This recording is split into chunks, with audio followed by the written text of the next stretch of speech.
yang mana yang lebih sehat? Nah, kalau aku suka dua-duanya. Dua-duanya suka. Jadi ya? suka di dadar, suka di telur suka setengah matang, di poached egg gitu ya. Bener. Di Benedict kayak apa kayak pokoknya suka semuanya tuh kalau namanya telur itu. Emang ya. Nah, untuk ngebahas telur tentunya bukan Kak Beti ya yang akan bahas ya pemirsa, karena udah ada Dr. Feni Nugraha, spesialis gizi klinik. Selamat pagi, dokter. Halo dok, ini dokter semua artis ya, dokter spesialis gizi ya. Nah, dokter para artis ya. Cocok emang. Dok, ini kita kebahas ya, putih telur versus kuning telur. Nah, kita langsung fakta mitos ya dok ya. Nah, kolesterol dalam kuning telur itu dapat meningkatkan kadar kolesterol darah yang meningkat dan meningkatkan resiko penyakit jantung. Fakta atau mitos, dok? Nah, ini tuh sebenarnya mitos, Kak. Oh, gitu. Jadi mitos yang beredar di masyarakat nih, kalau konsumsi kuning telur katanya setelahnya kadar kolesterol langsung meningkat gitu.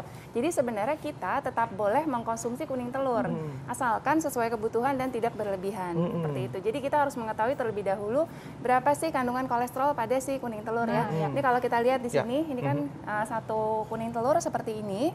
Ini tuh kandungan kolesterolnya kurang lebih sekitar 180 mg per satu butir kuning telur. Nah, batasan konsumsi kolesterol bagi individu yang sehat itu kurang lebih 300 mg per harinya.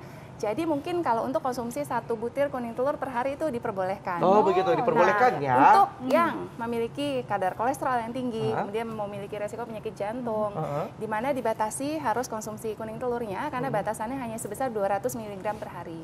Sehingga mungkin dibatasi tidak boleh lebih dari 2 hingga 3 kuning telur per minggu. Oh gitu. Per minggu, Kak, gitu. Baik tuh ya. Jadi untuk Anda yang mungkin memiliki kolesterol, jadi seminggu itu paling 2 atau 3 aja ya kuning telurnya ya. Karena tubuh kita tetap butuh kolesterol. Karena kita butuh kolesterol juga soalnya. Jadi untuk membentuk hormon dan lain sebagainya gitu. Oh, dokter, baik. ini ngomongin orang lagi diet nih, kan Kak Beti lagi diet nih Iya, ya. betul. Aku juga lagi diet dan dokternya juga dokter yang ngurusin diet nih ya. Nah, katanya nih dokter nih orang yang sedang menjalani diet ini sebaiknya tidak konsumsi kuning telur. Nah, ini fakta atau mitos, dok? Nah, ini mitos, dok. Mitos. Iya, jadi orang Ini yang sedang boleh dok lagi diet? Boleh dong. Oke. Jadi orang yang sedang menjalankan diet tetap boleh mengkonsumsi kuning telur ya. Tapi tetap ada batasannya karena kuning telur ini memang kalorinya cukup tinggi ya. Nah, kita coba bedah apa sih kandungan zat gizi dari kuning telur. Jadi per satu kuning telur yang tadi seperti ini, jadi dia mengandung kalori kurang lebih 55 per satu butirnya. 55. Kemudian mengandung protein di dalamnya sebesar 2,7 gram, lalu mengandung lemak yang cukup tinggi. Jadi lemaknya itu kurang lebih sekitar 4,5 gram. Tetapi 65% di dalam lemaknya ini adalah lemak yang sehat. Ya, atau mengandung di dalamnya MUFA dan juga PUFA atau omega 3. Tapi memang 35% diantaranya lemak jenuh atau lemak yang tidak sehat. Dan juga tadi mengandung kolesterol yang cukup tinggi ya, 180 mg. Dan di dalam kuning telur terdapat berbagai vitamin mineral. Nah, apa saja? Ada vitamin A, ada vitamin D, asam folat, ada vitamin D, ada vitamin E, ada zinc, kalsium, zat besi, selenium, kolin, itu banyak. Bagus banget ya semuanya isinya di situ semua ya. Ya, jadi tetap boleh dikonsumsi asal sesuai kebutuhan. Baik, nah untuk yang orang yang diet itu seperti apa? Jadi berapa harus? Kolesterol kan 3 doang kalau untuk Anda yang punya kolesterol. Seminggu 3. Kalau yang berdiet? Mungkin kalau untuk diet, Kak, jadi sebenarnya per hari itu kan tadi batasan untuk individu yang normal 300 mg kolesterol. Jadi mungkin dibatasi untuk konsumsi kuning telurnya sebesar 1 butir per harinya, tetapi untuk putih telur aman. Jadi orang diet memang lebih memilih putih telur. Kenapa? Karena kandungan protein cukup tinggi dan tidak mengandung kolesterol, Kak. Baik, nah ini ada fakta mitos yang terkait dengan putih telur ya gitu. Bagian putih telur itu tidak mengandung banyak kalori dibanding dengan kuning telur.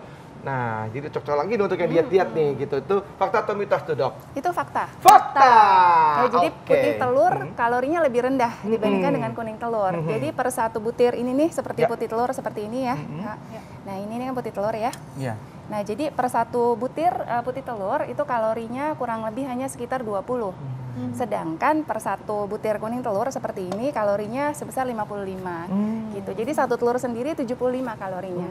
Ya, jadi memang lebih tinggi di kuning telur dibandingkan putih telur.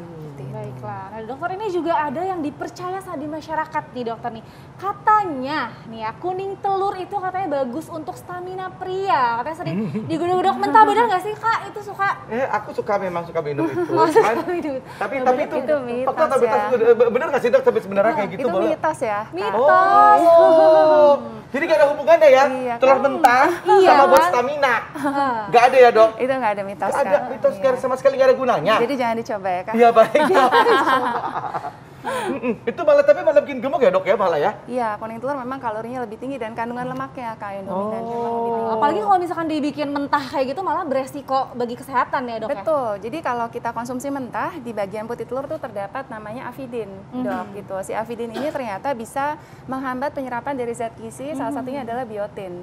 Jadi memang lebih disarankan untuk mengkonsumsinya dalam telur yang matang, dan juga untuk menghindari adanya kontaminasi dari bakteri, dan lain sebagainya yang ada pada telur bakteri setengah matang. bahaya gitu. bakterinya ya dok. Jadi matang atau setengah matang dok bagusnya? Setengah matang. Matang. Matang banget ya. Betul. Kalau setengah matang lah enak itu. Udah. Mungkin kalau misalnya mau setengah matang, bagian putih telurnya disarankan mungkin lebih matang, Oh. Kak, karena Telurnya, si zat ya. avidinnya akan rusak ketika si putih telurnya itu matang. Baik, kita masih akan membahas lagi Baiklah. seputar kuning telur versus putih telur. Tetap bersama kami di Hidup Sehat.